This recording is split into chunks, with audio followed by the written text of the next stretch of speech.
Já começa com notícias referentes ao presidente Lula, que participa da cúpula com chefes de estados do Mercosul em Foz do Iguaçu. Durante a abertura, Lula buscou minimizar o adiamento do acordo com a União Europeia. Quem está acompanhando de perto este evento e as falas do presidente é a Janaína Camelo, chegando ao vivo aqui nessa nossa edição do Fast News. Janaína, boa tarde, bem-vinda. Conta pra gente o que mais disse o presidente nesta reunião. Muito boa tarde para você, Kobayashi, boa tarde para todo mundo que assiste a gente aqui no Fast. Pois é, o presidente Lula, ele disse o seguinte, que faltou vontade política, faltou também, nas palavras do presidente, coragem por parte dos dirigentes da União Europeia para fechar esse acordo, que se arrasta há mais de 26 anos, né? Foi o que o presidente disse. Ele falou também que se houver a resistência apenas do governo da França, por parte do presidente da França, Emmanuel Macron, é possível sim que esse acordo seja fechado. Ele disse que conversou com a presidente da Comissão Europeia, Ursula von der Leyen, e que ela disse ao presidente Lula que vai retomar as negociações, as conversas, no início do ano que vem, já em janeiro. A gente separou um trecho do discurso do presidente Lula, a gente vai ouvir agora. Os culpados pela tentativa de golpe de 8 de janeiro de 23 foram investigados, julgados e condenados conforme o devido processo legal. Pela primeira vez na sua história, o Brasil acertou as contas com o passado. Enfraquecer as instituições significa abrir espaço para o crime organizado. A segurança pública é um direito do cidadão e um dever do Estado, independentemente de ideologia.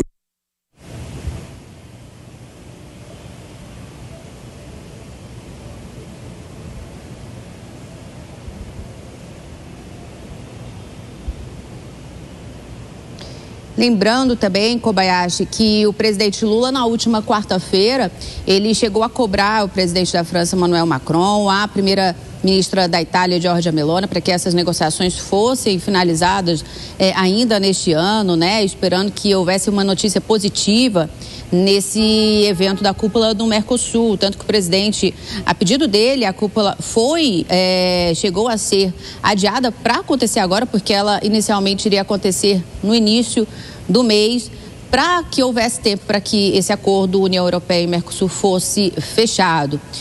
Mas no dia seguinte, na última quinta-feira, Ursula von der Leyen então anunciou que seria muito prematuro fechar esse acordo no momento, ainda neste ano, que passaria essas discussões para o ano que vem. Mas, de qualquer forma, nesse discurso, o presidente Lula, ele falou o seguinte, que o Brasil, mesmo assim, vai continuar trabalhando com outros parceiros, viu? O vice-presidente Geraldo Alckmin, inclusive, já tinha dito que há acordos ali previstos para serem fechados com a Índia e com o México até julho desse ano. Então, o presidente Lula, nesse discurso, lamentando que esse acordo não foi assinado. Hoje, durante toda a manhã, ele recebeu ali os chefes de Estado no Mercosul, incluindo Javier Milei, presidente da Argentina. Fizeram uma reunião ampliada, a sessão plenária, né, que é de praxe ali da cúpula do Mercosul. Tiraram a tradicional foto oficial e, em seguida, o presidente Lula embarca direto de volta aqui para o Brasil. Kobayashi. Muito obrigado, Janaína Camelo. Daqui a pouco você volta com outras informações. Por aqui, deixa eu chamar já nosso analista dessa edição do Fast News, Guilherme Mendes, conosco. Gui, boa tarde, bem-vindo. Faz tempo, hein? Tava com saudade aqui das suas análises, dos seus comentários. Guilherme Mendes. Boa tarde, Kobayashi. É um prazer estar aí novamente aqui com vocês. E realmente a gente viu que o presidente Lula ficou bastante frustrado com essa não assinatura do tratado, até porque ele queria fazê-lo na sua presidência. Acho que o problema todo não está nem no mérito, nem no avanço do tratado em si, até porque a Itália agora quebrou um pouco a sua oposição na medida em que o presidente conversou com a primeira-ministra Meloni, e o calcanhar de Aquiles continua sendo a França. É isso, né? A gente tem, Guilherme, eu quero ainda o seu comentário, porque a gente tem uma outra fala do presidente que a gente vai repercutir agora. Vamos ouvir. Na última semana surgiu um problema com a primeira-ministra Meloni da Itália, não um problema com o acordo firmado entre Mercosul e União Europeia, mas de um acordo firmado entre a própria União Europeia porque a Meloni dizia que a distribuição de verba para a agricultura na União Europeia estava prejudicando a Itália. Eu tive uma conversa por telefone com ela, ela disse textualmente que no começo de janeiro ela está pronta para assinar. Se ela estiver pronta para assinar e faltar só a França, segundo a Ursula von der Leyen e o Antônio Costa, não haverá possibilidade da França sozinha não permitir o acordo. O acordo será firmado e eu espero que seja assinado, quem sabe, no primeiro mês da presidência do Paraguai, pelo companheiro Santiago Pena. Guilherme Mendes, eu quero as suas análises sobre esses assuntos que traz aí na entrevista o presidente Lula, o que estaria do lado de lá complicando a situação para uma assinatura em definitivo desse acordo entre o Mercosul e a União Europeia.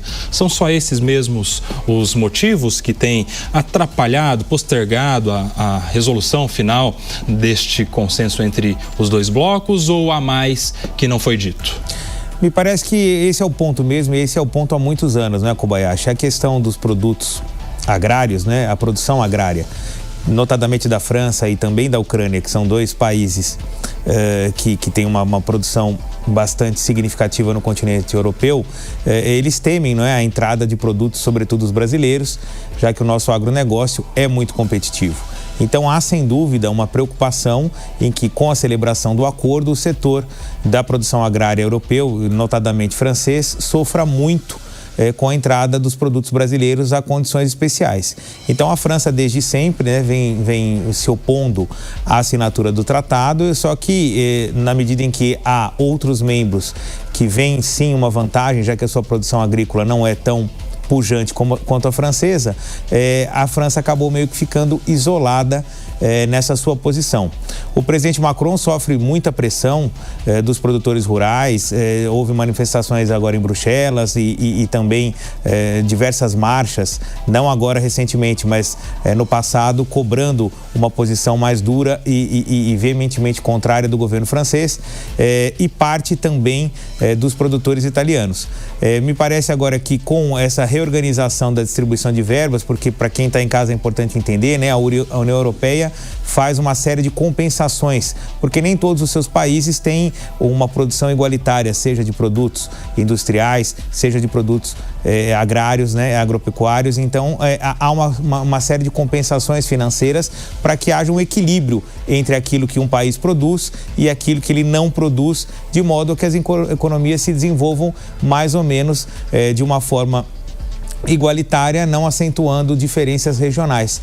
E com essa superação, não é, com o apoio da Itália, e veja, a Itália muda de posição não propriamente por conta de uma mudança no escopo, no bojo do tratado, mas muda de posição porque internamente a União Europeia resolveu dar um apoio maior aos produtores italianos. Então, me parece que o cenário é um pouco esse, a França isolada e o acordo caminhando para uma assinatura.